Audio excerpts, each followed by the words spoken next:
I remember like getting on a flight at 5 in the morning from Toronto to go to New York to do the test and like listening to the Avengers soundtrack the whole way on repeat on the plane, being like, you know, don't lose it, this is your moment.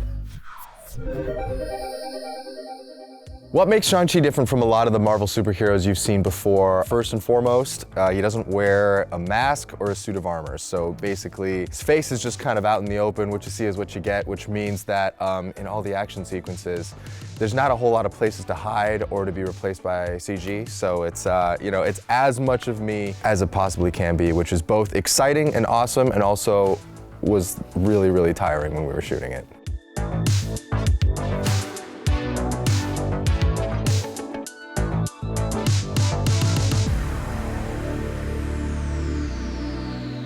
The audition process honestly blew by so quickly. I remember the whole kind of journey leading up to the screen test. So basically when you have a screen test, it's kind of like going to work. So you show up at the studio, you know, you got the lights all set up, there's a full crew, you get your hair and makeup done and everything, and you get your wardrobe, and it's like you're doing a scene. So I remember like getting on a flight at 5 in the morning from Toronto to go to New York to do the test and like listening to the Avengers soundtrack the whole way on repeat on the plane, being like, you know, don't lose it, this is your moment. And then just getting there and working with Destin, who's such an incredible filmmaker. He kind of did a really great job at keeping my mind at ease, which was difficult considering that like my heart was beating at like an unhealthy rate. But yeah, I just kind of remembered that whole day being like, you know, trying to keep it all together because I knew how important it was for me. And you know, thankfully 2 days after that, I got a call from Kevin Feige saying that I got the part, and then 4 days later, I was on a plane to San Diego. So,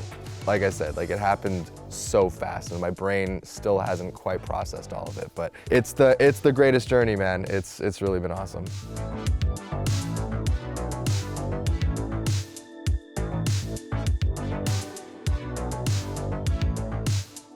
It's not like there is a father that like is evil and wants to be evil and, you know, is just like a mustache twirling villain, and that's kind of the way that he raises his son. Like he raises his son in the best way that he knows how. It just turns out that it's not great and not very healthy, and the whole journey is learning how to live life on his own terms and to escape from the shadow of his father and his father, all the expectations that his father places on him. So it's a very, I mean, for those of us that are Asian American, or even just, you know, any immigrant household where our parents come from another country, and in us, they put in all of their hopes and dreams of what they want for us to accomplish, you know, that's a familiar feeling for all of us.